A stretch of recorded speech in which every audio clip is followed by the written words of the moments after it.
Mohon mutekan semua device-device anda ya, kecuali untuk membuat pertanyaan atau menjawab soalan.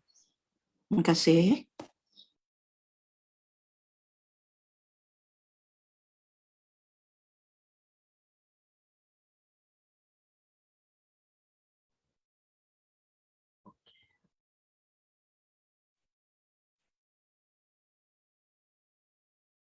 Bismillahirrahmanirrahim. Alhamdulillahirabbil alamin wassalatu wassalamu ala asyrafil anbiya'i wal mursalin wa ala alihi wa sahbihi ajma'in. Asyhadu an la ilaha illallah wahdahu la syarika lah wa asyhadu anna Muhammadan 'abduhu wa rasuluhu.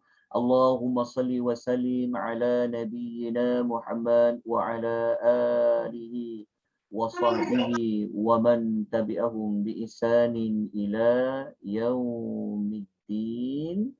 Amma ba'd. Assalamualaikum warahmatullahi wabarakatuh.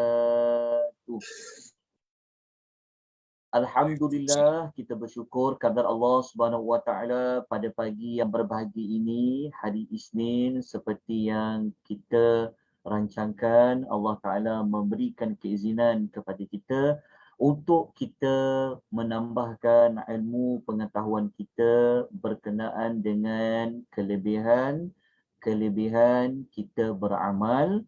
Maka di antara amal yang banyak kelebihannya adalah amal kita mendekatkan diri kita dengan Al-Quranul Karim.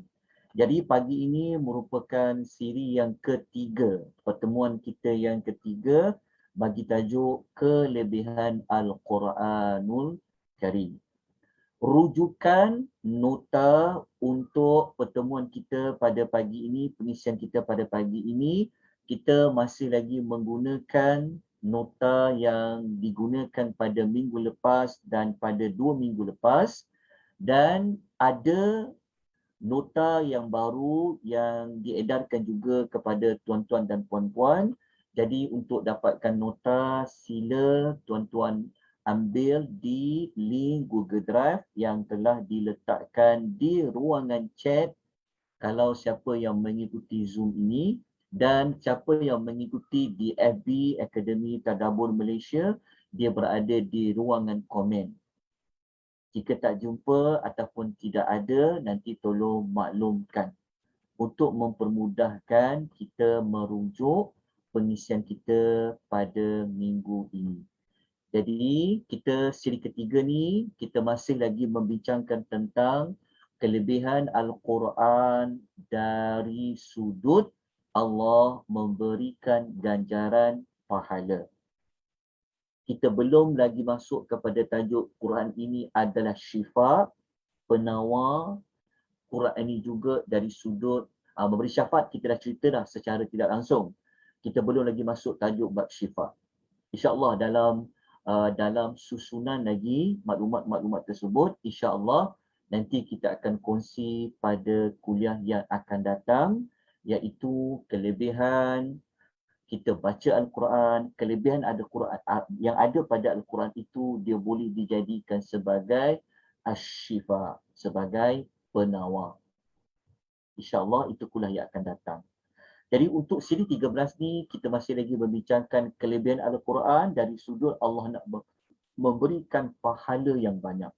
Jadi apabila kita kaitkan dengan pahala, ia adalah kurniaan kebaikan yang banyak dari Allah. Maka apabila ia dikaitkan dengan kebaikan, dia dikaitkan dengan kurniaan, maka ia termasuk di bawah istilah berkat. Jadi kalau orang sebut apa itu Al-Quran itu berkat, apa tu keberkatan Quran? Keberkatan Quran, Allah bagi kelebihan yang banyak pada Al-Quran tu. Kelebihan yang pertama dari sudut Al-Quran itu memberikan pahala. Itu keberkatan yang pertama. Keberkatan yang kedua pada Al-Quran itu adalah syifa dan juga syafaat, dan ada banyak lagi lah. Tapi insyaAllah nanti kita akan belajar siri by siri. Okey, satu persatu untuk kita rungkaikan tentang kelebihan Al-Quranul Karim. Okey, kita teruskan dengan tajuk apabila nak mendapat pahala dari sudut baca Al-Quran ini, kita fokus pada membaca. Kan? Kita nak fokus kepada membaca. Kita masih lagi tajuk ni, pada membaca.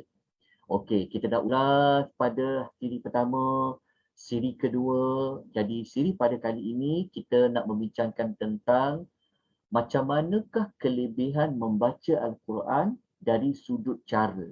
Kalau minggu lepas kita bincang dari sudut macam mana pahala baca Quran tu boleh digandakan, telah kita sebut baca pada waktu bila, ketika bila, itu telah kita ulas pada siri yang kedua. Jadi kalau kita nak baca Quran ini, dia ada dua cara. Sama ada caranya kita baca secara bersendirian ataupun kita baca ia secara berkumpulan. Kalau berkumpulan ni, berkumpulan ni macam istilah kita tadarus. Ni dekat sinilah berkumpulan tu. Istilah yang formalnya seperti tadarus Al-Quran. Tadarus Al-Quran ni dia bukan istilah itu terpakai Ramadan sahaja. Sepatutnya tadarus itu ia berjalan selepas Ramadan juga. Dia bukan hanya pada bulan Ramadan istilah tadarus itu diguna pakai. Begitu juga istilah khatam. Bukan Ramadan dia tak.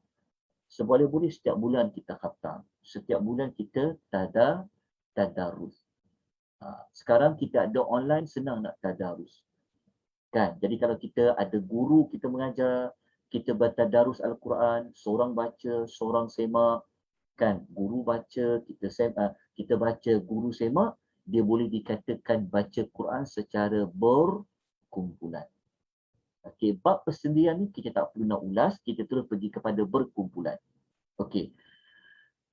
Ada hadis yang sahih riwayat Muslim sabda Nabi SAW yang hadis ini datangnya daripada Abu Hurairah radhiyallahu anhu, yang mana Nabi SAW bersabda, wa majtama'a qaumun fi baitin min buyutillahi, tiada berkumpul suatu kaum di satu rumah dari rumah-rumah Allah. Rumah-rumah Allah ni kita sedia maklum istilah bagi masjid ataupun surau. Okey. Mana-mana satu tak kisah. Masjid mana, surau mana. Okey. Kalau kita berkumpul di dalam masjid itu, di dalam surau itu, okey, maka apa yang mereka buat? Mereka bukan kumpul saja. Yatluna kitaballah. Mereka berhimpun, berkumpul lah. Okey. Bukan berhimpun untuk apa? Mereka berhimpun di mana? Salah satu rumah Allah. Mereka buat apa? Yatluna kitaballah. Mereka membaca kitab Allah. Wa yatadarusunahu. Masa mereka baca tu, mereka saling memperbetulkan bacaan. Tadarus lah. Ini perkataan tadarus. Yatadarusunahu. Okey, nampak. Maka apakah kelebihannya? Apakah kelebihan amal membaca Al-Quran secara beramai-ramai di salah satu rumah Allah? Apa kelebihannya? Maka sabda Nabi SAW, kelebihan yang pertama, illa nazalat alaihi sakinah. Okey, yang pertama akan turun kepada mereka as-sakinah. As-sakinah ni kita telah terang pada hadis yang sebelum ini. As-sakinah ni maknanya ketenangan yang malaikat akan bawa turun. Masih ingat lagi kisah Usaid bin Khudir yang dia baca surah Al-Kahfi tiba-tiba ada awan yang turun dekat dengan dia. Yang itu adalah malaikat yang nak membawa as-sakinah, ketenangan. Jadi kalau kita berkumpul, pergi masjid, nak buat apa? Nak baca Quran, kita tadarus, seorang baca, orang lain semak, kan? Maka apa yang kita akan dapat? Pertama, kelebihan apa? Kelebihan amal tu apa? Allah Ta'ala turunkan kepada mereka-mereka ini as-sakinah, ketenangan nombor satu. Allah bagi ketenangan. Yang kedua, wa ghasyiyathumur rahmah. Mereka akan diselubungi dengan rahmat Allah. Allah beri kepada mereka rahmat. Rahmat, dapat rahmat Allah. Okey. Yang ketiga apa? Wa haffathumul malaikah.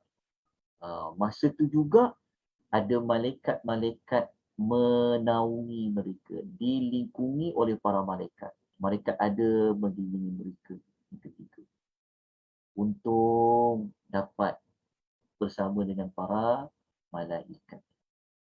Yang keempat apa? Wa dzakarahumullahu fi man 'indahu. Allah menyebut mereka di kalangan makhluk yang ada di sisinya. Maknanya yang keempat ni Allah Ta'ala puji kumpulan-kumpulan tu. Contoh, kalau ada 5 orang kan, bersahabat ni, kalau mereka bertemu di masjid. Kita kata jom kan, kita pergi masjid sekian-sekian, kita nak tadarus Al-Quran, kita nak belajar Quran ke, boleh juga. Belajar Quran ke, belajar tajwid ke, tadarus Al-Quran ke, semua tu bawa masuk tadarus tu, maka akan dapat 4 kelebihan ini. Ini dia bagi kelebihan amal. Kelebihan amal apa? Amal apa? Amal baca Quran secara berkumpulan di salah satu daripada rumah-rumah Allah. Kenapa? Kerana dalam banyak-banyak tempat nak membaca Al-Quran yang paling terbaik sekali adalah di salah satu rumah Allah. Itu paling terbaik sekali. Dia tak sama baca Quran di rumah, tak sama baca Quran di dalam masjid. Kerana perbezaan kemuliaan tempat tersebut. Jadi kalau kita ada peluang, kita ada ruang, ada kawan-kawan kita, kita sambunglah sesi tadarus tu. Sampailah buatlah di mingguan ke, kan kalau tak boleh setiap hari, buat di mingguan sebagainya, maka kita akan dapat 4 kelebihan ini. Allah puji. Allah akan kata di kalangan para malaikat, kau tengok Hajah tu, Masya Allah, kan? Selalu bertadarus. Betul-betul cuba tengok kawan-kawan dia tu. Allah Ta'ala memuji-muji. Allah menyebut ni, maknanya Allah Ta'ala memuji-muji manusia-manusia ini yang duduk di salah satu rumah Allah. Mereka secara berkumpulan, mereka membaca Al-Quran. Ustaz, inilah 4 kelebihan. Ya. Kalau sekarang ni kita tadarus secara alam maya, dapat tak semua ni? Kita tak boleh berjumpa kan, jadi kita baca tadarus tapi dari rumah masing-masing kat alam maya. Alam maya, wallahu ta'ala alam. Tapi jika kita biasa buat di masjid, tetapi ada kekangan dia, moga-moga Allah memberi kepada kita 4 kelebihan ini walaupun kita tak baca di masjid sebab ada kekangan. Tapi dengan syarat, tapi seboleh-bolehnya kita biasa buatlah. Sebab kita ada halangan tadi, moga-moga dapat pahala yang sama seperti mana kita membaca di salah satu daripada rumah-rumah Allah Subhanahu wa ta'ala. Okay, kita tengok kita lihat dahulu apa ulasan Al-Imam Nawawi. Al-Imam Nawawi rahimahullahu ta'ala alaih, dalam kitab Al-Minhaj Syarah Sahih Muslim, Imam Nawawi selepas dia jumpa hadis dalam kitab Sahih Muslim tu, beliau membuat huraian hadis ni. Dia kata apa? Dia kata wa fi hadza. Dia kata hadis ini, dia kata hadis yang kita baca tadi tu, dia kata dalilun, merupakan dalil li fadlil istima'i ala tilawatil Qur'ani fil masjid. Merupakan dalil yang menunjukkan tentang kelebihan orang-orang yang berkumpul untuk membaca Al-Quran di masjid. Imam Nawawi kata apa? Hadis ni yang kita baca tadi tu, riwayat Muslim tadi, merupakan satu dalil yang menunjukkan bahawa itulah kelebihan orang-orang yang berkumpul membaca Al-Quran di masjid. Lepas tu beliau mengatakan, wa huwa madhhabuna wa madhhabul jumhuri. Imam Nawawi kata, inilah merupakan pendapat dalam mazhab kami dan mazhab majoriti ulama. Mazhab kami itu adalah mazhab Al-Imamu Asy-Syafi'i. Maknanya, hadis tadi tu terang-terang menunjukkan kelebihan jika berkumpul membaca Al-Quran di masjid. Ataupun di salah satu rumah-rumah Allah Subhanahu wa ta'ala. Ustaz, Ya. kalau kita baca Quran tapi bersendirian di masjid, sama dapat tak yang kelebihan ini? Hadis tu dia merujuk secara berkumpulan. Tetapi Kumpulannya? dia dapatlah kelebihan lain tu. Yang ketenangan tu dia dapat sebab dikaitkan dengan hadis yang Usaid bin Khudir baca suratul Kahfi tu. Rahmat pun dia dapat, cuma dia tak dapat Allah sebut secara beramai-ramai lah. Sebab apabila mengingati Allah secara beramai-ramai, maka Allah akan ingatkan juga mereka secara beramai-ramai. Dia kalau kita mengingati Allah secara beramai ni, Allah Ta'ala akan puji juga mereka ni secara beramai-ramai. Maksudnya Allah akan puji manusia-manusia di sisi malaikat yang ramai. Itu. Tapi ada kelebihan dia. Digandakan kelebihan itu dibaca pada tempat yang paling terbaik. Dibincangkan. Okey. Jadi kita tengok pada hadis yang kedua dalam bab membaca Al-Quran ni, belajar baca Al-Quran di masjid dan di salah satu rumah Allah Ta'ala ni, kita tengok pada hadis yang kedua. Hadis yang kedua ni dia tidaklah merujuk kepada kita baca dulu hadis kedua ni. Apa sabda Nabi SAW daripada Uqbah bin Amir radhiyallahu anhu. Nabi SAW bersabda, tengok terus kepada terjemahan hadisnya. Okey.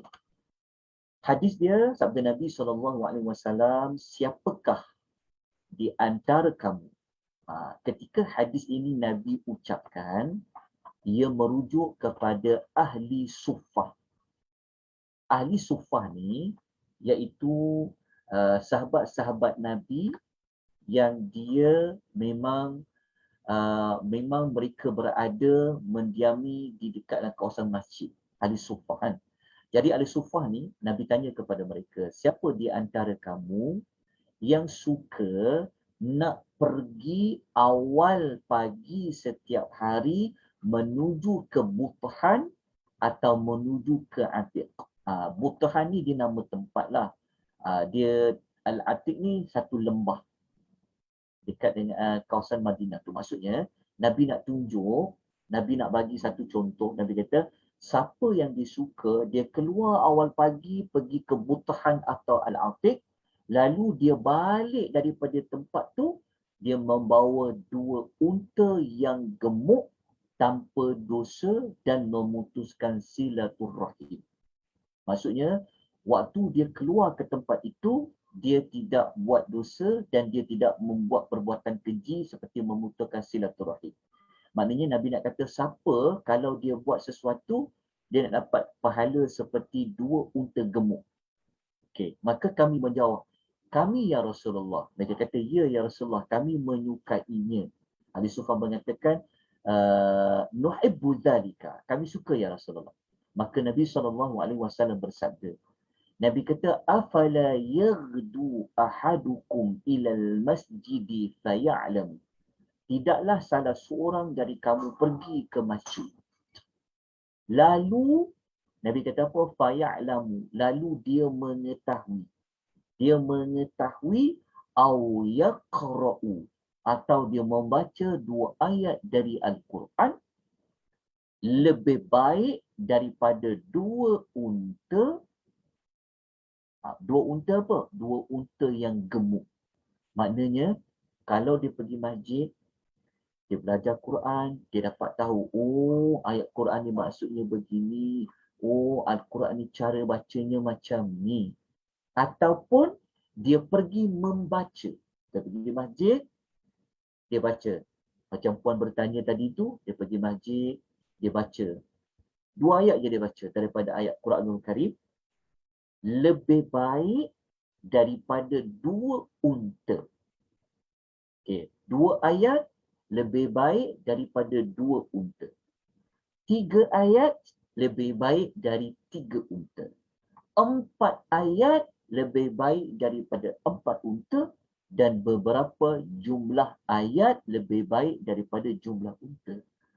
Kalau tidak panjang pula Nabi nak terangkan 5 ayat lebih baik pada 5 unta, 6 ayat. Tapi Nabi sangat bijak, maka Nabi mengatakan, Nabi kata wa min a'dadihinna minal ibil. Nabi kata jumlah ayat-ayat itu lebih baik daripada jumlah unta. Hadis riwayat Muslim. Okay, jadi kalau kita baca hadis ni, kita tengok dulu. Nak faham hadis ni, tengok. Hadis ni dia letak di bawah bab apa? Dalam riwayat Muslim, hadis ni letak di bawah bab apa? Bab keutamaan membaca Al-Quran pada waktu solat dan mempelajari. Maknanya, kalau kita ke masjid, mempelajari Al-Quranul Karim. Sama ada pada belajar sebut ayat, sama ada belajar memahami ayat, kan kita akan dapat pahala yang sangat besar. Umpama 2 unta, 2 ayat je dia belajar, kan dia akan dapat lebih baik daripada 2 unta. Begitulah selanjutnya pada perincian ayat-ayatnya. Jelas kan? Faham kan? Ini kelebihan dengan Al-Quran. Al-Quran ni, Masya Allah. Allah bagi pahala yang sangat banyak. Banyak berkat daripada Al-Quranul Karim. Sebab itu, janganlah sampai tak pandai baca Quran. Belajarlah. Belajar. Okay? Ini juga menunjukkan kelebihan belajar Al-Quran, membaca Al-Quran di mana? Di masjid. Di tempat yang sebaik-baik tempat. Okey? Dia berbezalah. Dia lagi mulia tempat, lagi berbeza. Tadi kalau tuan-tuan belajar tentang, kalau tuan-tuan pernah ingat, waktu kita pernah ajar tajuk tentang kelebihan bulan-bulan haram, kalau tuan masih ingat, ataupun kita pernah belajar, dia begini, pahala ni, Allah Ta'ala akan ganda, ada setengah waktu, ada setengah tempat, pahala ni Allah akan ganda-gandakan. Sebab tu kita ni, kalau nak dekat dengan diri dengan Allah, kita kena ada ilmu, kita kena bijak. Kita kena ada maklumat yang banyak. Jadi kalau kita ke masjid, ambil kesempatan untuk membaca Al-Quran. Sebab zikir yang paling awal adalah baca Quran. Sebab tu Al-Imam Nawawi dalam kitab Al-Adhkar beliau menyebutkan di antara banyak-banyak zikir yang paling awal adalah baca Quran. Dia tak sama kalau macam kita baca zikir yang selain daripada Al-Quran Al-Karim. Dia tak sama. Jadi usahakanlah untuk belajar Al-Quran. Kalau kita ada kesempatan pergi ke masjid, pergi ke mana-mana rumah Allah, ambillah peluang. Ada kawan-kawan, buat tadarus, belajar Quran. Jadi ambil peluang ini untuk kelebihan kita beramal selagi mana Allah beri kita umur, Allah bagi kita ruang, Allah bagi kita peluang, ambillah kesempatan ini. Ya, moga-moga kita mendapat banyak ganjaran daripada Al-Quranul Karim. Wallahu ta'ala a'lam.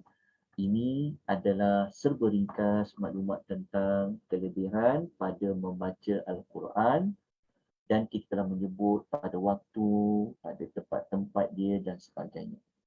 Jadi, kita nak teruskan kepada maklumat yang berikutnya adalah bukan pada membaca, tetapi pada mendengar. Dia masih lagi tajuk kelebihan beramal. Tapi kelebihan beramal bukan amal tu pada baca, tapi amal itu pada mendengar. Kita nak masuk pada dengar pula. Dengar. Dengar orang baca, ia juga termasuk amal. Jadi kita manfaatkan telinga yang Allah beri kepada kita ni untuk kita mendengar. Nak dengar apa? Nak dengar orang baca Al-Quranul Karim. Okay, mari kita lihat dalilnya, sumbernya yang mengatakan bahawa mendengar orang membaca Al-Quran ini adalah satu perbuatan yang sunnah dan dituntut. Okey, tidak lain dan tidak bukan, hadis utamanya adalah hadis yang diriwayatkan oleh Abdullah bin Mas'ud radhiyallahu anhu. Yang mana kata Abdullah bin Mas'ud radhiyallahu anhu, Nabi SAW telah berkata kepada Abdullah bin Mas'ud. Nabi kata apa? Nabi kata, Iqra' alayyal Qur'an. Nabi kata, bacakanlah Al-Quran untukku. Maknanya bukan Nabi baca, tapi sahabat yang kena baca. Siapa sahabat tu? Abdullah bin Mas'ud. Abdullah bin Mas'ud ni memang sahabat sahabat yang sedap suara dia ketika dia membaca Al-Quranul Karim. Jadi Nabi kata, bacakanlah Al-Quran untuk aku. Maka aku pun menjawab. Aku dekat sini maknanya adalah Abdullah bin Mas'ud. Dia kata, aku pun menjawab. Ya Rasulullah, wahai Rasulullah. Aqra'u alaika wa alaika unzil. Abdullah bin Mas'ud ni, dia merasa berat sebenarnya. Dia rasa macam sebesalah Nabi suruh dia baca Quran. Jadi sebab tu dia kata, ya Rasulullah, adakah aku yang akan baca Al-Quran untuk didengar oleh engkau, sedangkan Al-Quran tu kan turun kepada engkau. Kan? Sebab ialah kan kita, cuba bayangkan, kalau guru kita, ustaz kita, ustazah kita yang ajar kita Quran, yang mahir Quran kan, tiba-tiba dia minta kita baca, kita pun takut juga kan, malu sebenarnya kan, nak baca Quran, guru kita dengar kan, takut tau. Kalau kita ada syekh yang pandai kan, kalau kita nak jadi imam ni ada guru belakang kita, memang tak berani. Apatah lagi ini Nabi, ini Nabi suruh baca.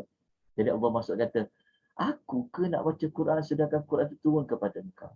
Tapi apa jawab Nabi SAW? Nabi kata, inni uhibbu an asma'ahu min ghairi. Inilah dalil.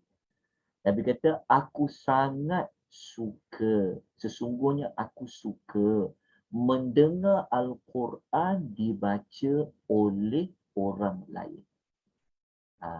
Yang saya highlight warna hijau ni lah, inilah menunjukkan bahawasanya sunnah jika kita juga mendengar Al-Quran dibacakan.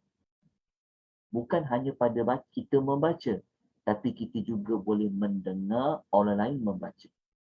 Maka Abdullah bin Mas'ud setelah dia tahu maklumat itu, dia pun buat apa? Faqara'tu alaihi suratan nisa. Aku pun teruslah baca surah aku pun membaca Al-Quran untuk Nabi, iaitu Suratun Nisa. Dia baca pada ayat awal. Sampailah kepada ayat, sampai ayat nombor berapa? Sampai ayat nombor 41. Ayat tu berbunyi, فَكَيْفَ إِذَا جِئْنَا مِنْ كُلِّ أُمَّةٍ بِشَهِيدٍ وَجِئْنَا بِكَ عَلَى هَؤُلَاءِ شَهِيدًا. Waktu sampai ayat nombor 41 tu maksud dia apa? Kita tahu maksud dia. Jadi ayat tu bermaksud, maka bagaimanakah apabila kami mendatangkan seorang saksi daripada tiap-tiap umat dan kami datangkan engkau, wahai Muhammad, sebagai saksi terhadap umatmu ini. Maknanya ayat ni Allah Ta'ala bagi tahu nanti di hari akhirat semua umat akan dibicarakan. Maka setiap nabi-nabi pun akan dibicarakan. Jadi ketika mana Allah Ta'ala tanya kepada nabi-nabi, Allah akan tanya, kamu dah sampai ke belum dakwah kamu kepada umat ini? Maka nabi-nabi jawab, ya, kami dah sampaikan. Begitulah Allah Ta'ala tanya kepada umat-umat tu. Betul ke Nabi ni dah sampaikan dakwah dia? Okey. Begitu juga umat Muhammad sallallahu alaihi wasallam pun nanti akan dibawa. Dikumpulkan, Allah akan tanya. Sebab tu Allah tanya Nabi, wahai Muhammad, engkau dah sampaikan ke belum dakwah kepada umat engkau? Nabi akan kata dia dah sampaikanlah. Jadi Nabi ni dia tahu diri dia tu sendiri nanti akan memberikan persaksian bahawa dia telah menyampaikan dakwahnya kepada umat-umatnya. Kan? Dan kita tahu tidak semua umat Nabi ni dengar cakap Nabi. Tidak semua umat Nabi ni beriman kepada Allah. Tapi tahu situasi tu, suasana tu pasti akan berlaku di hari akhirat. Sebab ayat tu sebut. Maka ketika sampai pada ayat ini, Nabi cakap kepada Abdullah bin Mas'ud, Nabi kata, hasbukal an. Nabi kata stop. Nabi kata, Nabi sebut dalam ayat dia, Nabi kata cukuplah kamu. Cukuplah kamu membaca Al-Quran ini. Nabi kata stop, Nabi kata berhenti baca. Nabi kata berhenti baca. Abdullah bin Mas'ud ni dia terkejutlah sebab tadi kan mula-mula Nabi kata Nabi suruh dia baca Quran. Tiba-tiba Nabi suruh dia berhenti. Maka Abdullah bin Mas'ud dia buat apa? Faltafattu ilaihi. Maka aku pun penolehlah kepada baginda sallallahu alaihi wasallam, fa idza ainahu tadriban. Dan aku dapati kedua mata baginda sallallahu alaihi wasallam mengalirkan air mata. Maknanya Nabi menangis. Sebab tu Nabi minta Abdullah bin Mas'ud berhenti baca. Sebab apa? Sebab apa Nabi menangis? Kerana Nabi faham ayat ni. Nabi faham ayat. Nabi tahu ayat ni memberi ayat ni nanti. Nabi faham tak ayat ni kan? Ayat 41 ni. Di sini. Jadi menunjukkan bahawasanya apa? Dekat sini kita belajar yang utama ni lah. Bagus satu sunnah Nabi kalau kita boleh dengar orang lain baca Quran. Siapa-siapa pun boleh baca. Tak mesti orang tu lebih mulia pada kita. Macam Nabi minta orang masuk baca. Kita boleh minta anak kita baca, boleh minta cucu baca, kita boleh minta kawan-kawan kita baca, kita boleh minta pada qari baca, kita dengar. Baca Quran tak mesti kena dengar yang berlagu-lagu, tak ada. Sebab kalau kita dengar, untuk kita faham, dengar, waktu Nabi sangat terkesan ayat ni, menyebabkan Nabi kata, Abdullah masuk stop, Nabi kata berhenti, rupanya Nabi menangis. Sebab Nabi memahami, nanti dia jadi saksi di hari akhirat. Macam mana dia nak bersaksi pada umat ni. Sebab Nabi ni dia sayang ke umatnya. Okay. Ustaz, jadi, ya. Maaf ya. Boleh. Adakah Boleh. sama kita mendengar orang membaca dengan kita membuka YouTube? Membuka Sama ya? Sama. Dia itu hanyalah wasilah dia saja. Sama ada kita boleh dengar secara langsung, memang orang baca, ataupun kita boleh dengar melalui video atau melalui YouTube, boleh. Kalau lebih baik tapi kalau kita sendiri yang buka untuk mendengar, kita kena dengar betul-betul. Kita tak boleh nak buat kerja-kerja yang lain. Sebab tu dia panggil fastami'u wa ansitu. Ia berbeza, orang lain pasang, kita tak ada niat nak dengar, tapi kita dengar juga. Kita tak apa kalau kita macam tak nak dengar sangat-sangat tu. Tapi kalau kita memang kita buka, memang kita baca, memang kita kena fokus untuk kita membaca. Jadi kalau boleh tengoklah terjemahan dia. Okey, sebab Nabi dia faham apa Abdullah bin Mas'ud baca. Jadi kalau kita tak faham ni, kalau boleh kita rujuk dalam Quran terjemahan. Moga-moga kita dapat pahala itu sebenarnya pada mendengar Al-Quran dibacakan. Hadis riwayat Al-Bukhari dan juga Muslim. Ustaz, Okay. Ya. Ustaz, soalannya masa time ni, masa Nabi Muhammad hidup lagi, Al-Quran belum ada compilation kan, tapi dia dah bagi nama surah-surah tu masa tu. Macam mana macam ni surah An-Nisa. Quran belum lagi dikumpulkan kan. So macam mana tu? Macam mana dia tahu, orang tu tahu yang ini surah An-Nisa ke, ini mesti orang lain membuat lah kan. Tapi bacaan tu memang bacaan ayat inilah. Nabi tahu. Ya. Okey. Kalau ada mengikuti kelas nama-nama surah, kita ada buat kelas sebenarnya nama dan tema 114 surah Al-Quran pada setiap hari Jumaat 9 suku malam. Okey, kalau siapa yang ikuti kelas itu daripada awal. Sekarang kalau buat kata tuan-puan, saya jemputlah kan sebab dah ada yang bertanya tu.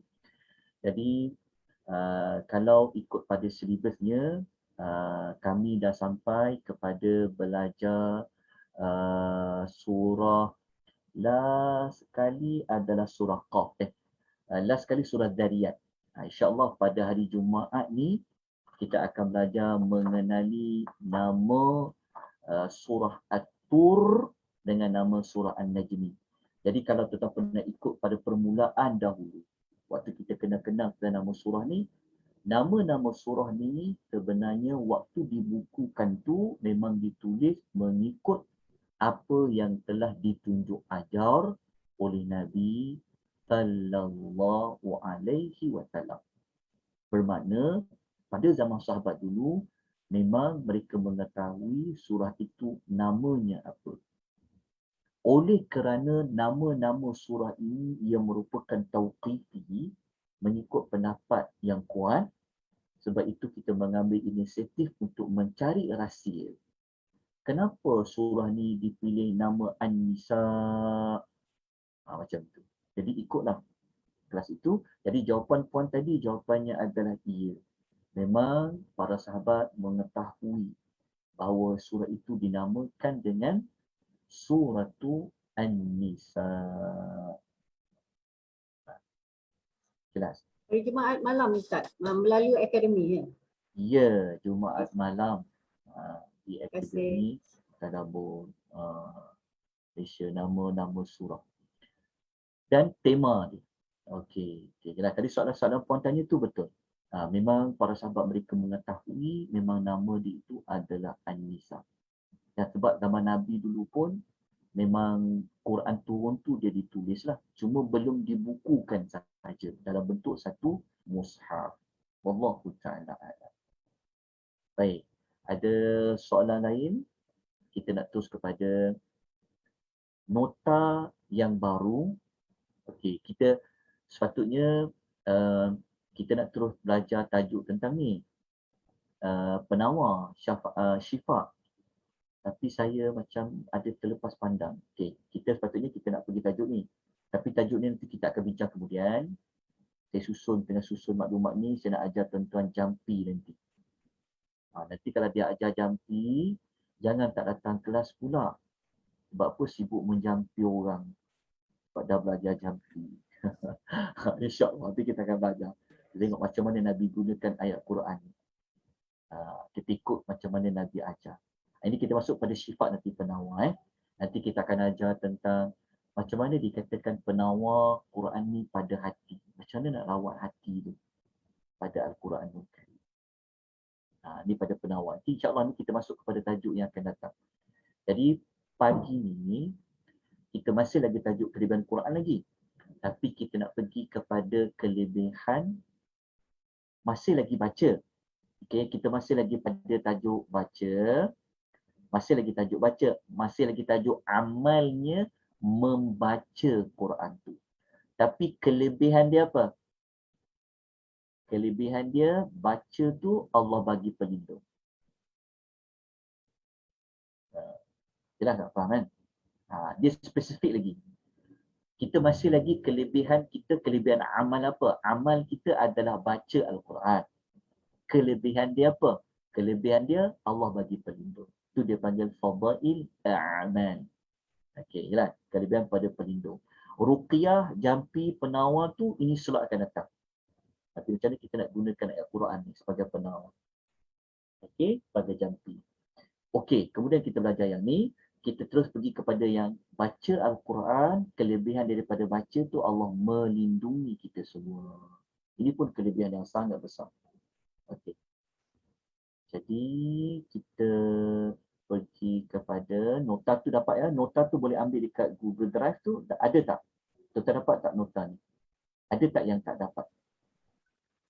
Ada tak yang tak dapat? Mohon respon tuan-tuan, dapat ke tak dapat nota ni? Dapat Ustaz. Dapat. Alhamdulillah, syukur pada Allah. Okey, mari kita tengok. Sebenarnya maklumat ni tuan-tuan dah tahu dah sebenarnya.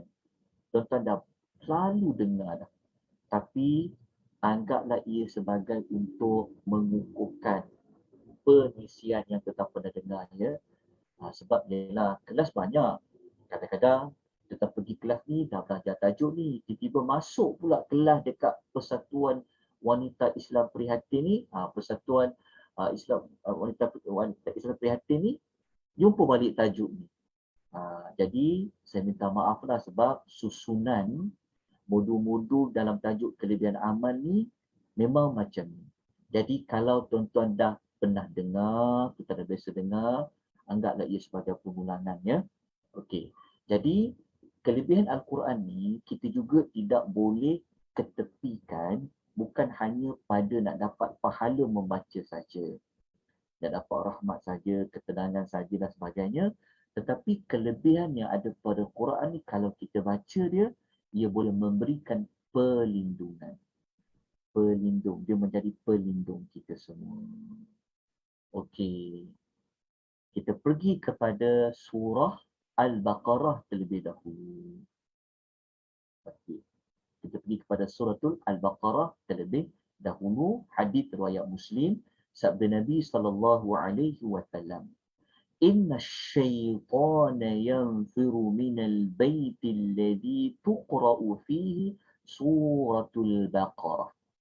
Sesungguhnya syaitan akan melarikan diri dari rumah. Syaitan melarikan diri dari rumah ni, inilah perlindungan yang kita nak ada.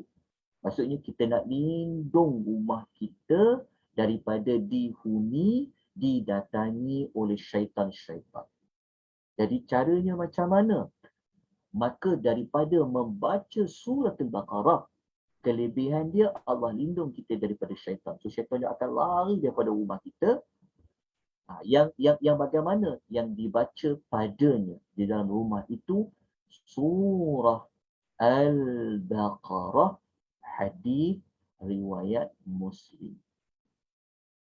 Jadi kalau syaitan-syaitan ni lari, tak mendiami rumah kita, maka kita tahu kan fungsi syaitan ni untuk apa?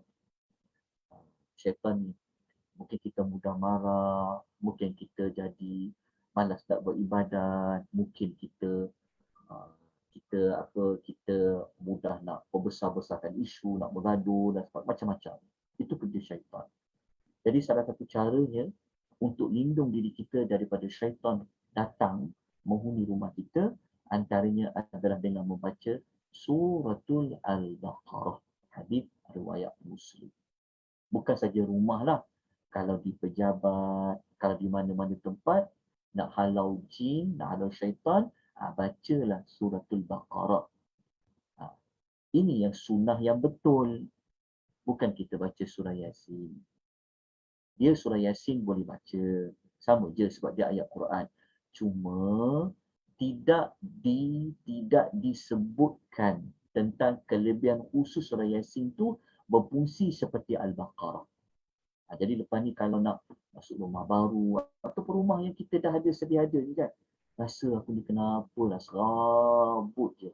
Semalam dia buat ibadat apa. Boleh baca suratul Al-Baqarah untuk menghalau syaitan-syaitan yang ada.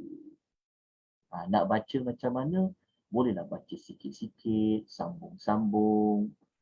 Kalau kita kongsi-kongsi, pasangan kita baca sikit, anak kita baca sikit, cucu kita baca sikit, pun boleh. Asalkan dia membaca suratul Al-Baqarah. Itu kelebihan pada membaca Al-Quran pada surah Al-Baqarah. Sebab apa tuan-tuan? Antara sebabnya dalam Al-Baqarah tu ada apa? Ada ayat yang paling agung, iaitu ayatul Al-Kursi. Jadi, kalau tuan-tuan dan perempuan nak ikuti mendalami ayatul kursi, ikuti kelas setiap hari Ahad, minggu yang pertama dan minggu yang kedua sahaja jam 10.30 pagi. Memang kami sekarang sedang mempelajari huraian ayat Al-Kursi. Jadi boleh dijemput semua mengikutinya secara percuma. Tinggal satu kelas saja lagi pada minggu ini.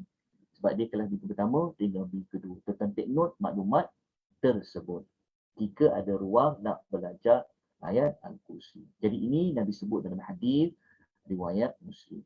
So pelindung dari apa? Nak lindung dari apa pada ayat ni? Nak lindung daripada syaitan. Assalamualaikum Ustaz, nak tanya. Waalaikumsalam Okey, warahmatullahi wabarakatuh. surah Al-Baqarah ni kita kena baca setiap hari ataupun kita boleh tebuk-tebuk ayat dia. Contohnya kalau kita tak mampu nak baca sebab panjang, mungkin kita ambil yang 2 surah yang terakhir tu ke. Boleh tak Ustaz? Nabi sebut surah Al-Baqarah, maksudnya Terima kasih. kita baca ke semua ayat lah, 28 ayat sampai 286. Cuma cara kita baca tu, macam saya cadangkan tadi tu, tak mestinya kita baca sekaligus. Kalau kita mampu, kita baca lah. Sambung-sambung baca, sikit. Tapi kalau nak baca 2 penghujung surah Al-Baqarah tu pun ada juga. Tapi nanti kita akan baca selepas dia. Nanti insya-Allah akan sampai kepada tajuk dia selepas ini. Ini Nabi sebut umum. Nabi kata surah Al-Baqarah. Ya, okey, Okey. faham Ustaz. Tapi adakah setiap hari? Surah Al-Baqarah ni setiap hari? Nabi tidak menyebut dia setiap hari. Tapi ikut kepada kemampuan kita. Yang kita dah belajar pada siri kedua dulu, kalau baca selalu, itu sudah pasti yang terbaik. Okey. Tapi kalau kita tak mampu, kita bacalah ikut kadar dia. Jelas ya? Itu maklumat dia. Okey. Jelas Sekarang, Ustaz, terima kasih. Okey, kita pergi kepada hadis yang kedua. Kita pergi lebih spesifik lagi daripada Baqarah tu. Inilah 2 ayat terakhir dalam suratul Baqarah. Okey. 2 ayat ini sabda Nabi SAW. Man qara'a bil ayatini min akhiri suratil Baqarah fi lailatin kafatahu. Sesiapa yang membaca 2 ayat terakhir. Ya, 2 ayat terakhir dari suratul Baqarah. Maknanya ayat 285 dan ayat 286. Waktu bila Nabi mensunnahkan ia pada satu malam. Maknanya satu malam tu bukanlah maksudnya dibaca setiap malam. Kalau dia boleh baca, mana bercadangkan, siapa yang baca 2 ayat dari surah Al-Baqarah pada satu malam. Bukan suatu ni, pada satu lebih tepat. Pada satu malam, apa kelebihan dia? Kelebihan dia adalah 2 ayat itu mencukupi untuknya. Ini kelebihan dia. Mencukupi untuknya. Okey. Tadi kita kata tajuk ni baca Quran boleh bagi perlindungan. Kenapa pula hadis ni kata mencukupi? Di mana perkaitan dengan perlindungan? Okey, kejap lagi kita akan terangkan. Ambil dulu maklumat ni. Lailatin kafatahu, mencukupi untuknya. Okey, hadis ni hadis yang disepakati oleh Bukhari dan Muslim. Maknanya sahih sangat-sangat. Kita boleh berpegang dan kita boleh amal dengannya. Okey, sekarang kita nak bincangkan apa makna mencukupi ni. Okey, kita tengok huraian dia dalam nota tu ada. Okey, kita tengok ulasan dia yang pertama daripada ulasan Al-Imam An-Nawawi rahimahullahu ta'ala alaih. Ini Imam Nawawi. Seorang yang sangat pakar dalam bidang hadis, juga pakar dalam bidang fiqh mazhab Al-Imam Syafi'i. Al-Imam An-Nawawi ni dia mengulas apa makna mencukupi tu. Dia kata mencukupi dari, ini maksud dia, segala sesuatu yang tidak diinginkan berlaku pada malam itu. Maksud mencukupi pertama adalah mencukupi dari segala sesuatu yang tidak diingini berlaku. Jadi, kalau kita tak nak satu benda buruk berlaku pada malam itu, maka itulah maksud salah satu mencukupi tadi. Jadi, apabila kita minta Allah Ta'ala tak nak benda itu berlaku, maknanya kita minta lindung. Betul tak? Kita minta lindung kepada Allah, tentulah minta lindung jauhkan daripada benda yang kita tak ingini berlaku. Oleh kerana itulah, hadis ini kita letakkan di bawah tajuk kelebihan baca Quran yang kelebihan dia tu dapat lindung kita. Lindung dari apa? Lindung daripada perkara-perkara yang kita tak ingini berlaku pada malam itu. Ini pentafsiran pertama. Okey. Yang kedua, pentafsiran sudut kedua, Imam Nawawi kata ia mencukupi daripada solat malamnya. Maksudnya kalau dia ada tertinggal solat malam dia, so dia dapat pahala, dia cover, dia macam dia mencukupi dari solat malam tu. Dia maksudnya solat malam ni pahalanya besar. Nanti insya-Allah kita akan fokus pada kelebihan solat malam saja. Apa rahsia sebenarnya solat malam tu? Okey. Jadi kalau dia tidak buat solat malam, dia mencukupi dengan dia baca surah ini. Okey. Dari sudut pahala dia, mencukupi dia dari solat malam. Begitu makna kedua. Okey, tengok makna yang berikutnya. Okey. Kita tengok ulasan Ibnu Hajar lah. Sebab tu dalam dunia ilmu, okey, kalau sebut Imam Nawawi ni memang dia ada nama lah. Memang antara ulama yang memang diiktiraf keilmuan dia. Sebab tu saya nukilkan merujuk kepada ulama-ulama yang memang dia memang terkenal. Hatta terkenal bukan sekadar dalam mazhab Syafi'i saja, tapi juga dalam bab hadis. Jadi kita sebab hadis tu Nabi sebut mencukupi, kan, dia umum. Nabi kata kafatahu, mencukupi. Apa makna cukup ni? Sebab itu apabila kita tak faham hadis, kita kena buka kitab huraian hadis. Dia macam tu. Kalau kita tak faham ayat Quran, kita buka kitab tafsir. Tapi kalau kita tak faham hadis, kita buka kitab huraian hadis. Jelas? Jadi kalau huraian hadis antaranya, kalau kita tengok dekat huraian hadis tu, Imam Nawawi dia memang Imam Nawawi ni dia memang menjadi penghurai hadis Sahih Muslim. Dan Imam Nawawi ni ada hadis riwayat Muslim kan, maka dia ada membukukan kitab yang mengulas hadis riwayat Muslim tu. Lepas tu kita rujuk Al-Imam Nawawi. Sekarang kita rujuk ulama kedua pula. Namanya adalah Ibnu Hajar Al-Asqalani rahimahullah. Ini satu lagi ulama yang memang dikenali, diiktiraf dalam dunia ilmu. Dalam bab hadis, nama Ibnu Hajar ni memang dia ada nama. Maksudnya ulasan dia tu memang akan dirujuk. Tambah-tambah lagi dalam Sahih Bukhari. Kalau Sahih Bukhari, nak tahu hadis panjang lebar tentang Sahih Bukhari huraian dia, carilah Ibnu Hajar Al-Asqalani antaranya. Jadi Ibnu Hajar ni dia mengulas apa makna hadis tu kata mencukupi. Maka dia kata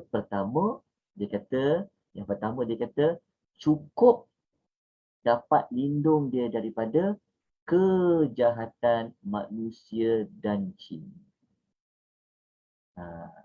Maknanya ulasan Ibnu Hajar ni dia memberikan penjelasan yang Imam Nawawi. Betul tak? Kalau Imam Nawawi dia cuba sebut umum, dia kata segala sesuatu yang tak diingini berlaku. Dia tak sebut perkara apa yang tak ingini berlaku. Tapi Ibnu Hajar sebut, dia kata cukuplah bagi dia, Allah lindung dia daripada kejahatan manusia dan jin. Okay. Kemudian, daripada maklumat inilah kita jadikan kelebihan baca 2 ayat terakhir suratul Baqarah di bawah tajuk memberi perlindungan. Jadi ternampak tak dia punya kesinambungan hadis tu dengan tajuk yang kita nak belajar. Kita tak fokus pada pahala sebab pahala tu sudah pasti baca ni, pasti pahala dapat dah sebab dia memang baca Quran dah. Kita dah ulas dapat pahala tu siri 1, siri 2 sampai yang sebentar tadi pun kita dah ulas dah. Tapi bukan sekadar dapat pahala. Allah Ta'ala memberikan perlindungan. Okay. Lepas tu, huraian yang kedua, Imam Nawawi kata, Ibn Hajar Asqalani rahimahullah mengatakan, cukup baginya daripada qiyamul lail. Saya sebut tadi, sama macam Imam Nawawi sebut tadi tu. Dan yang ketiga, cukup baginya pahala dari 2 ayat tersebut. Maksudnya dia dapat pahala lah yang banyak yang Allah beri. Okey. Kalau dia sebenarnya maklumat ni, kalau dia lebih mujarab lagi, tuan-tuan kena tahu 2 ayat terakhir tu isi dia pasal apa. Dekat situ. Kita ni dalam kelas kita dekat anjuran yang kita buat pagi ni, kita hanya belajar tentang maklumat apa kelebihan dia. Tapi kita tak sempatlah nak ulas kenapa dia punya kelebihan dia punya besar macam tu. Jadi nak tahu kelebihan dia, nak tahu isi kandungan itu kena masuk kelas tadabbur yang lain. Sebab tu tidak semua kelas kita kena sumbat nak belajar situ nak belajar tafsir, kat situ nak belajar tadabbur. Nanti blur tuan-puan, jam otak kita semua ni. Kan? Tapi saya bagi tahu tuan jalan dia. Tetap kena usahakan belajar. Kenapa 2 ayat tu? Sebab kita tak nak kita belajar kelebihan baca. Kita kejar kat kelebihan tu saja. Tapi kita baca tu kita sebut apa? Apa yang kita baca tu? Itulah yang kelemahan kelebihan tu. Sebab tu kadang-kadang ada orang dia baca tak mujarab pun. Sebab apa? Sebab macam mana tak mujarab? Sebab kau sendiri baca, kau tak tahu apa yang kau baca. Kau minta apa? Kau minta perlindungan dari apa? Contoh. Jadi kena belajar 2 ayat terakhir tu. Kena belajar maklumat tu. Sebab dia ada rukun iman pada ayat 285 tu. Lepas tu dekat ayat 286 tu dia ada doa. Tapi kena hayati doa tu. Rabbana, Rabbana, Rabbana. Dia ada. Lepas tu nak faham 2 ayat tu, dia ada sebab turun dia. 286, 285, dia ada sebab turun sebab ayat 284. Ayat 284 tu menyebabkan turunnya ayat 285, 286. Tadi kita kena cari jawapan dia. Kita kena cari. Buat take note, senara semak dia. Lepas ni, kena belajar isi kandungan dia. Sebab kelas kita ni, kita hanya membentangkan kelebihan saja. Tapi kalau nak lebih kukuh lagi, kenapa dapat kelebihan besar macam tu? Kan? Maka kena belajar maklumat tersebut. Okey. Jadi kita tambah lagi perincian daripada Al-Imam Ibn Hajar. Okey. Tapi bukan Ibn Hajar. Yang ini dalam huraian ulama lain. Okey, apa makna mencukupi tadi? Okey, yang ini saya rujuk maklumat ni dalam kitab ni. Nuzhatu Al-Muttaqin Syarah Riyadhus Salihin. Ini karangan 5 ulama. Ini adalah kitab yang mengulas hadis Riyadhus Salihin. Sebab hadis kita baca ni dia adalah kitab Riyadhus Salihin. Okey, para ulama lain mengatakan pula, apa makna mencukupi tu? Maknanya mencukupi untuk memperbaharui imannya. Sebab 2 ayat 285 ni dia dikaitan dengan rukun iman. Jadi apabila kita baca 2 ayat tu setiap malam, dia seperti dapat membaharui iman kita. Mengukuhkan iman kita. Tapi, sebab tu saya kata kita kena faham apa kita baca. Okay? Kemudian yang berikutnya adalah mencukupi sebagai pengganti kepada doa-doa yang lain. Kenapa? kerana di dalamnya mengandungi kebaikan di dunia dan di hari akhirat.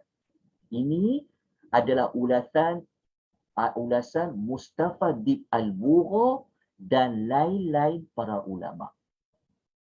Okey, ulasannya.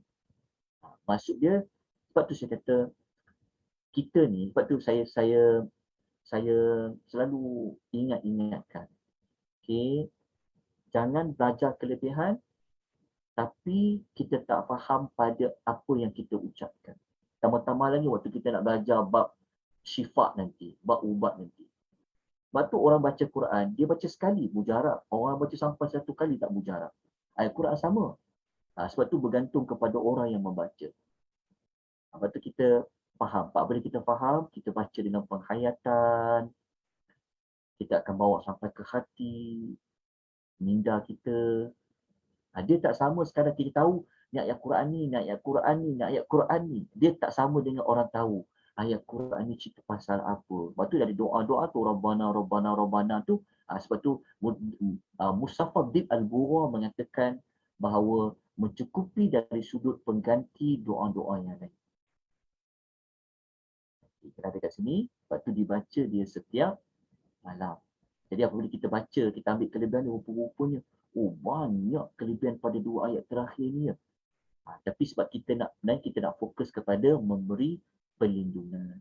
Tapi besarkan juga maklumat tu kepada huraian yang lain. Jadi kesimpulan dia begini. Inilah kesimpulan daripada ulasan Al-Imam Nawawi, ulasan Ibnu Hajar Al-Asqalani, ulasan daripada ulama-ulama tadi. Inilah kesimpulan dia, kelebihan kepada 2 ayat terakhir surah Al-Baqarah yang fokus utama kita di mana? Fokus utama kita di sini. Yang pertama ni. Inilah fokus utama kita. Tetapi dengan rahmat Allah, Allah Ta'ala bukan sahaja nak lindung kita daripada keburukan yang akan berlaku pada malam tu yang kita tak nak berlaku.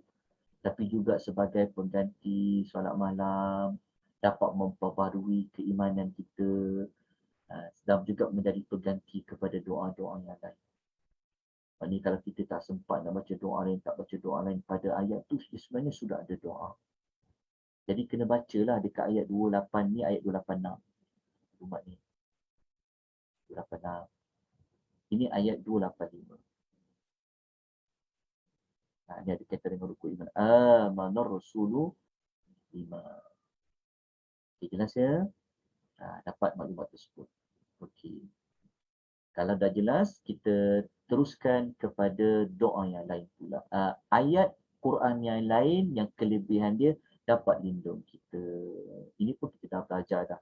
Tapi saya nak jelaskan lagi, nak terangkan lagi pada tuan-puan tentang perkara ini. Okey. Sekejap ada yang tanya dekat chat apa ni.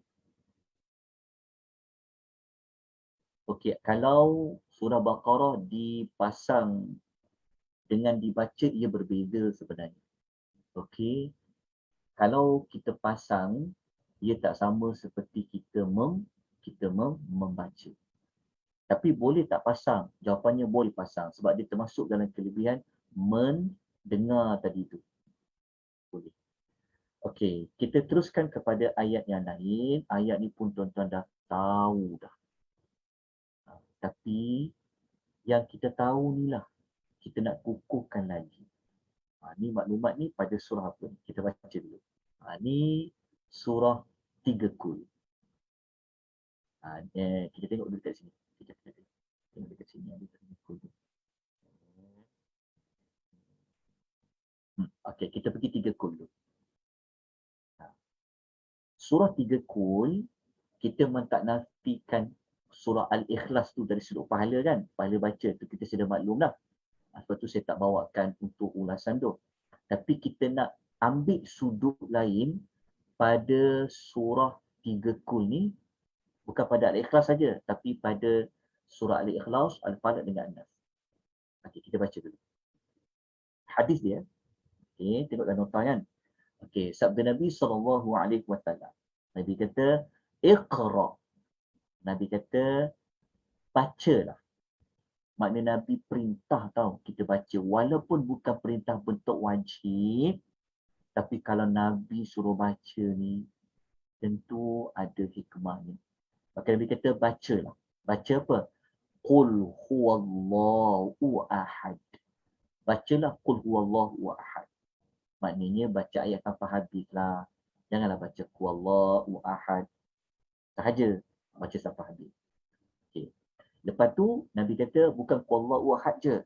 Nabi kata wal mu'awwidataini, dan dua surah al-mu'awwidatain, maknanya dua surah pemberi perlindungan. Sebab tu saya letakkan maklumat ini pada bab kelebihan membaca Al-Quran boleh beri perlindungan kepada kita. Okey, dua surah pemberi perlindungan ni disebut dalam istilah Arabnya disebut dengan al-mu'awwidatain. Ini istilah Arabnya. Istilah Melayu kita adalah dua surah pemberi perlindungan. Dua pemberi perlindungan. Okey, tapi Nabi tak minta baca dua ni je. Nabi suruh baca juga surah Qul Ahad. Sebab apa? Sebab dalam Qul Ahad tu ada ayat yang kita bergantung harap pada Allah, iaitu Allahu Samad lah. Okay, kita kena baca 3 surah ni, termasuk 2 surah pemberi perlindungan ni. Okay, Nabi kata bila? Hina tumsi wa hina tusbih. Ketika engkau berada di waktu petang dan ketika engkau berada di waktu pagi. Berapa kali nak baca? Thalatha marratin. Sebanyak 3 kali. Maknanya 3 kali petang, 3 kali pagi. 3 surah. Jelas tak? Wallahu ahad baca 3 kali. Wa'udhul falaq baca 3 kali. Qul a'udzu binas baca 3 kali. 3 kali pagi, 3 kali petang. Maka apa kelebihan amal tu? Nabi kata tukfika min kulli syai'in. Mencukupi untukmu daripada segala sesuatu. Sama tak macam 2 ayat terakhir surah Al-Baqarah tadi? Mencukupi. Sama. Maknanya, ambil semula maklumat pada ulasan yang kita baca tadi tu, mencukupi tu salah satu maksudnya daripada perkara yang kita tak ingini berlaku. Perkara-perkara yang boleh beri kesan kepada kita, mudarat kepada kita. Baca 3 surah. Mencukupi untukmu daripada segala sesuatu. Hadis ni, kalau riwayat Abu Daud ni, hadis ni adalah hadis Hasan, kategori Hasan. Dia bukan dhaif. Tapi dia Hasan, nombor hadis 5182. Maknanya kita boleh berpegang dengan hadis ni secara yakin. Kita boleh amalkan. Okey, jelas dekat sini. Tapi belum habis lagi sebab kita nak detailkan lagi pemberi perlindungan. Tengok ya, Nabi sendiri menamakan surah itu pemberi perlindungan. Ini kelebihan Al-Quran. Dan kita jangan tinggalkan pada 3 surah. So kena baca sekali pasangannya. Al-Ikhlas, Al-Falaq dengan Nas. Okey, selesai maklumat tu. Okey, sekarang kita nak pergi kepada bila lagi waktu kita digalakkan membaca 3 qul tu. Kalau kita rujuk dalam hadis sahih riwayat Abu Daud, Nabi SAW bersabda seperti mana yang kata Uqbah bin Amir, dia kata Rasulullah SAW telah menyuruh aku untuk membaca al-mu'awwidatain. Dia sebenarnya kan mu'awwidatain ni. Al-mu'awwidat, al-mu'awwidat, al-mu'awwi, kita tukar al-mu'awwizat, dia tak ada tanya. Mu'awwidat tu maksudnya 3 pelindung. Maksud dia tu Al-Ikhlas, Al-Falaq, An-Nas lah. Al-Mu'awwizat sebenarnya, Al-Mu'awwidat.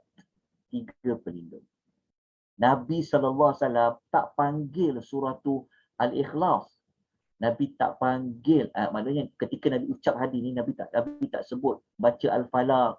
Nabi tak baca surah An-Nas. Tapi Nabi memanggil nama lain. Bagi ketika tugas surah itu, Nabi menamakan ini juga sebagai Al-Mu'awwizat. Al-Mu'awwizat. Al-Mu'awwizat ni apa? Mu'awwizat maksudnya 3 pelindung. Maksud dia. 3 pelindung tu dia maksudnya Al-Ikhlas, Al-Falaq dengan An-Nas. So Nabi kata apa? Kata-kata Uqbah. Rasulullah SAW telah menyuruh aku untuk membaca 3 surah pelindung setiap selesai solat. Fi duburi kulli salat. Kalau kita jumpa perkataan dubur, okey. Kalau pada hadis ni bukan bermakna pada penghujung solat, tapi adalah setelah selesai solat. Betul kita tulis selesai solat. Baca 3 ni. Tengok.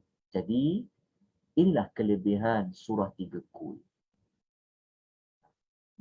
Kita bukan nak bincang tentang pahala tu sebab kita sudah maklum surah Al-Ikhlas tu pahala dia apa. Tapi kita nak fokus dia dari sudut memberi perlindungan kepada kita. Okay. Tapi kita mungkin tak tahu lagi beri perlindungan kepada apa. Maknanya umum. Tapi waktu kita belajar 2 surah Al-Falaq dan Nas, kita akan lebih mengetahui dia. Okay. Kita terus kepada hadis yang atas sekali. Okey, kita tengok surah ni. Kita tengok ya, hayati betul-betul. Rupanya surah yang kita dah hafal, besar ganjaran dia. Dan kita tengok macam mana Nabi gunakan surah ni setelah Allah turunkan. Tengok macam mana Nabi yang sangat mengetahui. Maka bagaimana Nabi buat. Jadi kita nak buat macam Nabi. Tengok ya, Nabi kata apa.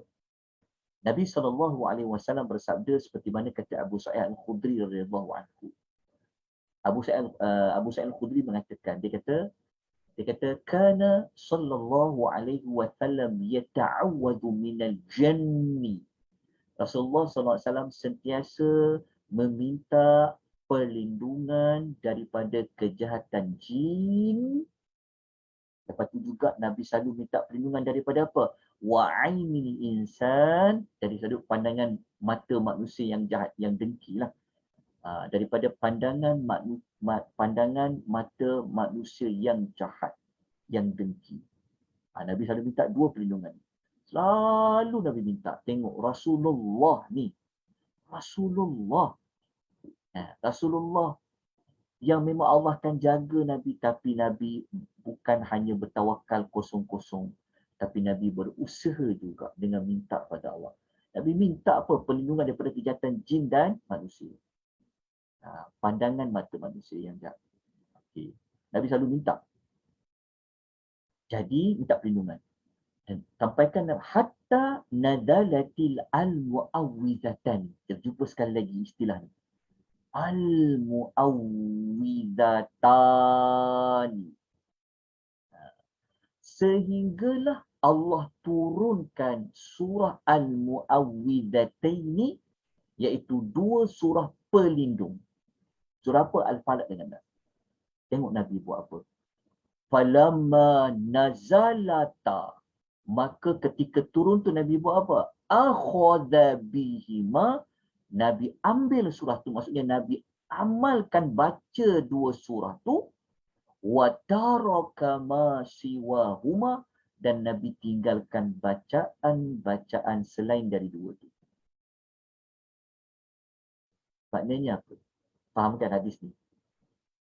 Maksudnya sebelum turun surah Al-Falaq dengan Nas, Nabi baca surah-surah lain. Nabi baca bacaan lain. Tapi selepas turunnya surah Al-Falaq dengan An-Nas ni, Nabi namakan 2 surah peri perlindungan. Nabi tinggalkan bacaan-bacaan lain, tapi Nabi tak tinggalkan 2 surah Al-Falaq. Maknanya kita dapat belajar apa dekat sini? Pertama, hadis ni ada sahih lah, riwayat Imam Tirmidzi. Maknanya tentu ada sesuatu daripada surah Al-Falaq dengan An-Nas ni sehingga kan Nabi tinggal bacaan lain, Nabi lebih mengutamakan sebenarnya. Nabi lebih mengutamakan surah Al-Falaq dengan An-Nas. Maksudnya kalau tak nak baca bacaan lain, tapi Al-Falaq dengan Nas jangan tinggal. Dan tengok betapa besar. Sebab apa? Jadi kalau daripada hadis ni kita dapat tahu memang dua surah tu dah berlindung daripada apa? Daripada kejahatan jin dan juga daripada pandangan manusia yang jahat. Sebab kat hadis disebut dah, sebelum turunnya surah Al-Falaq dengan An-Nas, dua surah pemberi perlindungan tu, Nabi dah minta lindung daripada kejahatan jin dan manusia. Pandangan manusia tu. Tapi apabila turunnya dua surah ni, Nabi tak tinggal dah dua surah ni. Nabi selalu baca. Itu yang Nabi cadangkan tadi baca waktu bila? Baca selepas solat, baca pagi dan petang, dan nanti kita akan tengok Nabi baca waktu bila lagi. Sekejap lagi kita akan sampai. Sebab kita ni kejahatan tuan-tuan, kita tak tahu. Tapi pada Al-Quran tu, dia dapat bagi kelebihan melindungi kita. Kita nak upah security guard mungkin tak mampu. Contohlah kan, nak upah guard dan sebagainya. Tapi dengan ayat Quran tu, Allah lindung kita. Yang benda kita tak tahu. Kekejahatan jin ni, dia ada banyak sebab lah. Mungkin daripada orang nak sihir kita, orang nak buat ilmu hitam dekat kita. Kita tak tahu. Tapi dengan kita baca tu, Allah lindung kita. Manusia dengki ni, ya Allah, kita tak tahu kadang-kadang. Orang dalam rumah kita tu kadang-kadang ada yang dengki. Orang sekeliling kita ni ada yang dengki. Kita tak tahu. Tapi cara dengkinya, dia boleh gunakan mata. Tengok. Jelas kan? Tengok kelebihan surah ni. Okay. Lepas tu kita baca hadis lain. Betapa hebatnya surah ni, dua surah ni, termasuk Al-Ikhlas tadi tu lah. Kita nak tengok macam mana Nabi sebut tentang keutamaan surah. Okey, sebelum tu kita tengok dulu dalam surah Al-Falaq tu ada apa. Okay, ini kita tak masuk kepada tadabbur ayatnya, tafsir ayat sebab kita dah belajar dah. Sebab tu kita hanya fokus kepada kelebihan saja. Dekat surah Al-Falaq tu dia ada apa? Dia ada kejahatan makhluk-makhluk Allah, malam yang gelap, penyihir, jiwa yang hasad. Jadi pagi tadi memang alhamdulillah, memang kelas doa pagi tadi jam 9, memang kita belajar doa ni. Memang kita belajar doa surah Al-Falaq dibaca tu. Untuk lindung daripada 4 kejahatan. Al-Falaq tu dia ada 4 kejahatan. Kejahatan dia ada 4 lah. Pertama, semua makhluk disebut umum. Dekat sini termasuklah COVID. COVID. Sebab COVID-19 tu dia termasuk dalam makhluk Allah. Minta lindung pada Allah. Itulah. Malam yang gelap, tak tahu apa yang berlaku. Binatang berbisa keluar, kita tak tahu. Pencuri datang, kita tak tahu. Malam gelap. Lepas tu daripada penyihir, orang yang buat ilmu hitam. Kena ilmu hitam ni nak sembuh ni, Allah makan masa sebenarnya. Lepas tu jiwa orang yang hasad. Minta lindung. Dalam surah tu dia dah cover dah maklumat. Ini dekat ayat nombor 2, ini ayat nombor 3 Al-Falaq, ini ayat nombor 4, ini ayat nombor 5. Jelas ya? Okey. Sekarang kita tengok dalam surah An-Nas pula ada kejahatan apa? Dalam surah An-Nas dia ada satu je kejahatan dia. Kejahatan dia tu apa tahu? Was-was syaitan dan manusia. Was-was ni apa? Was-was ni dia lebih teruk daripada kena sihir. Was-was ni lebih teruk daripada kena COVID. Was-was ni dia lebih teruk daripada orang buat ilmu hitam sebagainya. Sebab apa tuan-tuan? Was-was ni dia akan rosakkan iman kita. Was-was ni lah dia akan merosakkan keikhlasan kita. Sebab apa? Sebab was-was ni dia was-was dekat fi sudurin nas. Dia akan was-waskan di dada-dada manusia. penyakit ni. Dekat dada kita tu ada apa? Dada kita ni ada seketul daging. Dada. Iman kita kat mana? Keikhlasan kita kat mana? Bahagia kita kat mana? Semua di dada. Jadi ada satu kejahatan yang dibuat oleh syaitan dan manusia ni, mereka akan sentiasa was-waskan di dada-dada manusia. Kita kalau kita kena kanser tapi iman kita masih kuat, kita masuk syurga. Tapi kalau kita sihat tubuh badan, mati dalam keadaan kita syirik pada Allah, tak beriman pada Allah, neraka kita.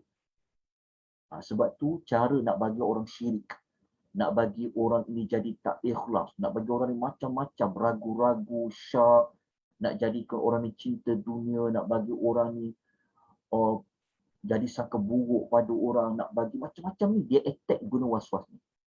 Lepas tu kena belajar surah ni. Jadi siapa-siapa belum belajar dengan detail, belajar surah ni. Sebab kita nak jadi amalan ni.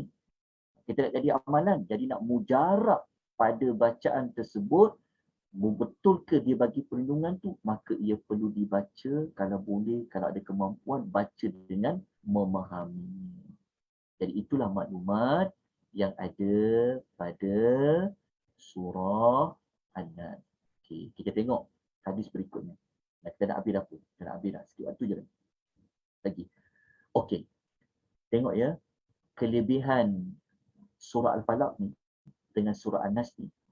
Kalau kita baca ayat dia ni, ayat yang Nabi sebut ni menunjukkan betapa tingginya dua surah. Tengok Nabi kata, Nabi sebut dalam hadis Nabi SAW, alam tara ayatin undilatil lailata lam yura misluhunna qattun. Nabi kata, apakah kamu tidak ambil peduli, kamu tak nak perhatikan ke tentang ayat-ayat yang baru diturunkan pada malam ini? Nabi baca ayat itulah. Qul a'udzu birabbil falaq, qul a'udzu birabbin nas lah. Nabi baca dua surah tu.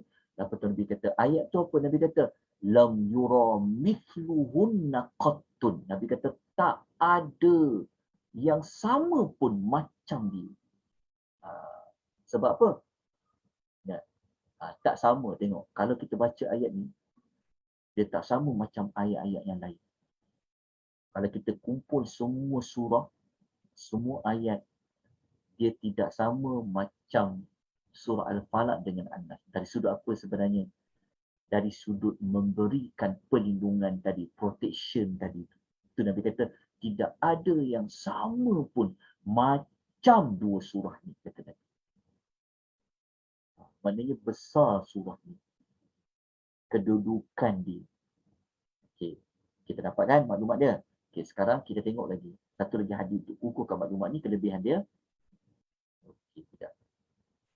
Ada satu lagi.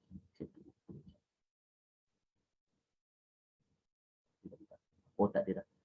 Okey. Dapat maklumat tadi?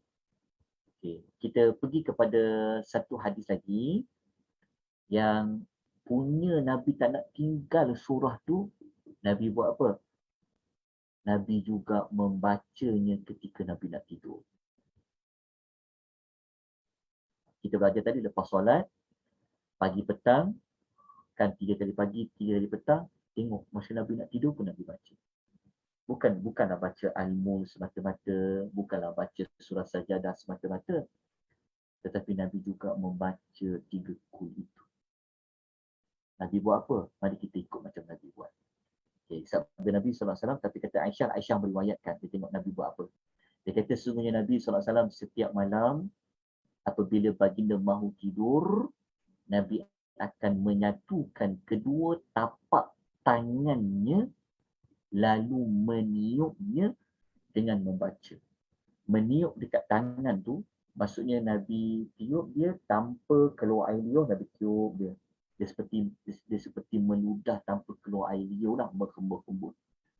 Nabi satukan kedua tapak tangannya. Buat macam orang bentuk berdoa, satukan tangan kanan dan kiri, lepas tu tiup dekat tangan tu tanpa keluarkan air liur, lepas tu Nabi baca dekat telapak tangan tu. Qul huwallahu ahad, qul a'udzu birabbil falaq, qul a'udzu birabbin nas.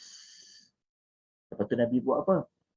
Nabi usapkan kedua telapak tangan Nabi dari kanan kiri tu, Nabi usapkan ke seluruh badan baginda mengikut yang Nabi mampu. Nabi mula daripada mana? Kata Aisyah. Nabi mula daripada kepala turun ke muka, kemudian bahagian hadapan tubuhnya. Nabi buat seperti ini thalatha marratin, sebanyak 3 kali. Maknanya kita dadah telapak tangan kita, macam kita baca berdoa tu, kita hembus kat telapak tangan kita tu, lepas tu kita bacalah 3 kul, lepas tu daripada kepala usap dia sampai ke muka, sampai ke dada, ke badan, sampai ke kaki. Buatlah sekadar mana yang mampu. Ikut setakat mana tangan kita boleh sampai. Buat dia sebanyak 3 kali. Hadis yang disepakati oleh Bukhari dan Muslim. Kita nampak kan kelebihan ayat Quran ni. Kat sini dia, nanti saya akan ajar untuk ruqyah pun macam tu Nabi buat. Nanti kita akan ajar. Pada tajuk syifa tu nanti. Tapi ni memang Nabi amal setiap malam. Nabi baca. Setiap malam Nabi buat. Nabi buat ni. Ini kata Aisyah radhiyallahu anha, hadis riwayat Bukhari dan Muslim. Okay, nampak tak kelebihan dia kan? Okay. Sekarang kita pergi kepada last kali kita nak belajar tentang ayat lain yang juga memberi perlindungan. Perlindungan daripada mana? Daripada apa? Ni perlindungan ni sangat besar. Kita baca ayat hadis dia. Sabda Nabi SAW, Iqra. Nabi kata, bacalah.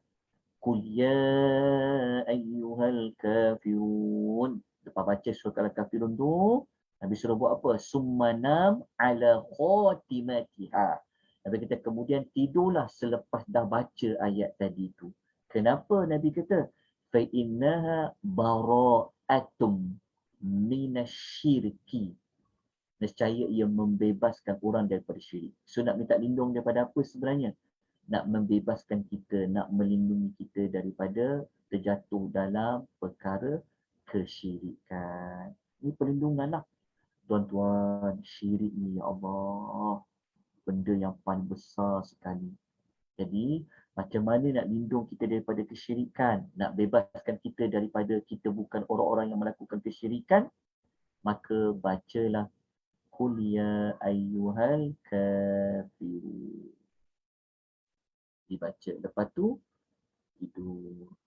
Boleh baca dia ketika kita nak tidur. Dia boleh baca selepas kita usap tangan tadi yang baca 3 kul boleh. Sebelum baca 3 kul tadi pun boleh. Tak kisah mana-mana. Okay. Janji kita baca. Nampak? Dekat sini melindungi kita daripada apa? Melindungi kita daripada kesyirikan. Bara'atum. Membebaskan kita daripada kesyirikan. Wallahu ta'ala a'lam. Dah habis dah. Ni lain. Okey. Habis dah untuk pengisian kita untuk hari ini. InsyaAllah. Nanti kita sambung lagi. Cuma saya nak maklumkan pada minggu depan 13 hari bulan kalau tak silap saya hari Isnin kan. Saya minta ditangguhkan kelas kerana saya ada slot dengan Universiti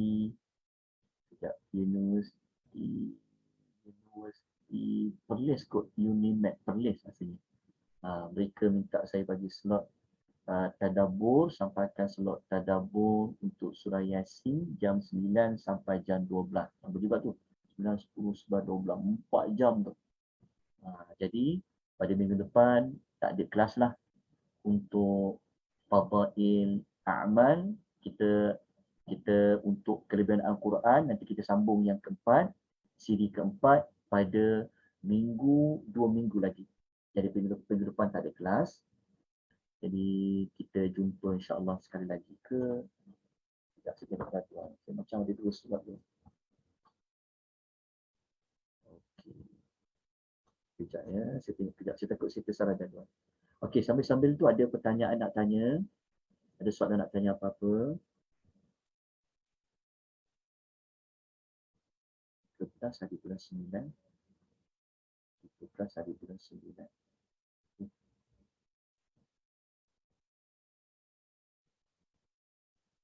Okey, ada pertanyaan apa-apa?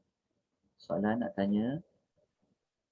Ini bukan pertanyaan Ustaz ya, saja nak sahkan balik apa yang kita belajar tadi. Okey. Bermakna sebagai perlindungan, bacaan kita hanyalah bukan 3 kul lah, maknanya 2 kul tu ya.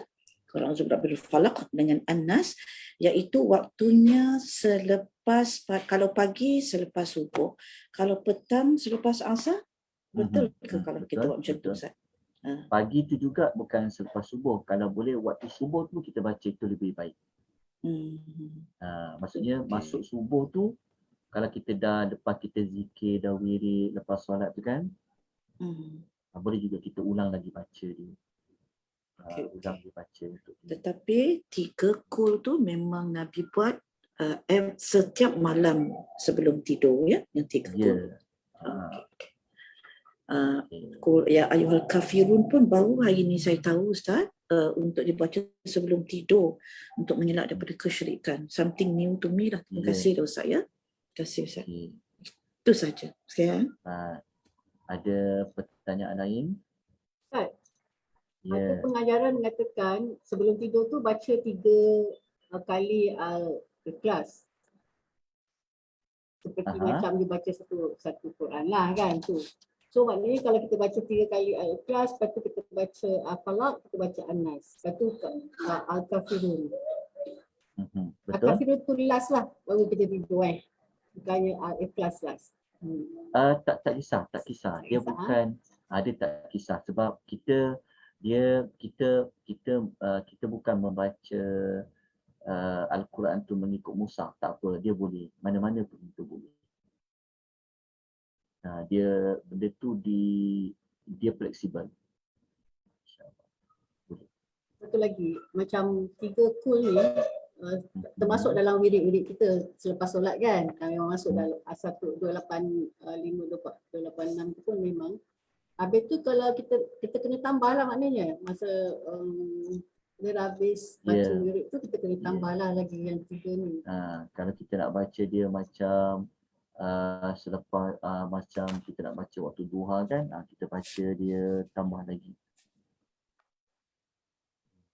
Sebab dia zikir selepas solat, dia khusus pada waktu dia zikir selepas solat. Itu hak pada zikir selepas solat lah. Tapi kalau zikir pagi, dia hak dia pagi. Dia macam tu Nabi buat. Nabi ni, dia kalau kita belajar kan, Nabi ni dia ada zikir-zikir tertentu. Masa solat, lepas solat, masa duha. Tu ketika macam Nabi SAW. Dalam chat ada banyak soalan saya. Dalam chat ada banyak soalan ke? Kejap.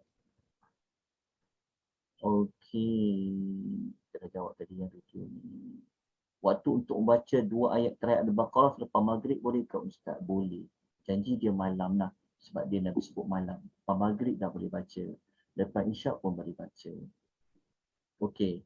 Saya amalkan baca Al-Ma'thurat setiap hari pagi dan petang untuk penyucian diri. Adakah ia amalan Rasulullah? Okey. Al-Ma'thurat Al-Ma'thurat yang kita baca tu sebenarnya ia memang ambil daripada hadis-hadis Nabi SAW juga sebenarnya. Jadi kalau kita baca Al-Ma'thurat tu sebenarnya adalah nama bagi kitab yang mengandungi zikir-zikir tu. Al-Asal Al-Bana menyebut selalu guna zikir-zikir tu. Al-Ma'thurat tu Al-Ma'thur. Al-Ma'thur ni maksudnya sesuatu yang dinukilkan, yang diambil daripada Nabi, diambil daripada salafus salih. Al-Ma'thur tu. Lepas tu dia gabungkan Al-Ma'thur jadi banyak, tu dia kata Al-Ma'thurat. Ya, ia juga boleh dibaca. Ia juga boleh dibaca pada pagi dan petang. Ya, okey. Kita tak masuklah pada zikir-zikir selain Al-Quran tu. Sebab kita tajuk kita perlindungan dari bentuk ayat Quran, lepas tu kita tak masuk zikir lain. Tapi dalam Al-Ma'thurat dia ada ayat Quran, dia juga ada zikir-zikir lain. Jadi boleh teruskan amal. Sila ya jemaah, jika ada soalan-soalan lain, persilakan. Ada soalan lain? Sekejap saya tengok dekat cik.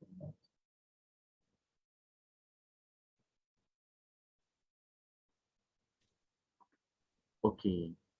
Program kita ni dianjurkan oleh Persatuan Wanita Islam Prihatin ya. Jadi kita ucapkan jazakumullahu khairan kepada pihak persatuan. Saya melazimi solat Isyak dengan suratul Mulk, jadi kena bacakan juga sebelum tidur. Tidak. Okey, sebab kita dah ulas dekat siapa yang ikut tadabbur suratul Mulk setiap hari Rabu, jam 9 suku malam, kita dah ulas tentang kelebihan suratul Mulk. Dia tidak semestinya baca kena sebelum tidur. Sejurus sebelum tidur, tetapi yang pasti sebelum tidur tu dah ada baca. Jadi nak baca tu immediate, dekat-dekat nak tidur ke ataupun macam mana. Kat situ terbuka kepada perbahasan dia. Yang Nabi baca, yang Nabi sebut tu maksudnya sebelum Nabi nak tidur tu Nabi pastikan dia dah baca. Dia dah baca tu maksudnya adakah ketika betul-betul nak tidur ataupun yang pasti sebelum tidur tu dia dah baca. Itu dua pentafsiran di kalangan para ulama hadis. Okey, tak ada apa-apa dah. Jadi sekejap. Betul. Kita ada soalan. Okey, kita jumpa nanti insya-Allah pada 20 hari bulan. 20 hari bulan, hari Isnin bersamaan dengan 13 Safar 1443 Hijrah. So 13 hari bulan kita cuti lah Ustaz ya. 13 hari bulan tak cuti ya. Tapi kalau nak buat kelas lain ganti pun boleh juga dulu daripada bagi kosong kan. Macam mana Ustaz? Kalau nak diisi dengan pengisian lain pun boleh juga hari Isnin. Nanti kita bincang balik macam mana Ustaz ya.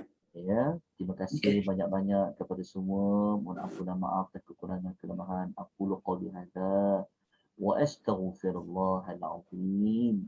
Wabila taufiq wal hidayah. Wassalamualaikum warahmatullahi wabarakatuh. Wassalam Ustaz.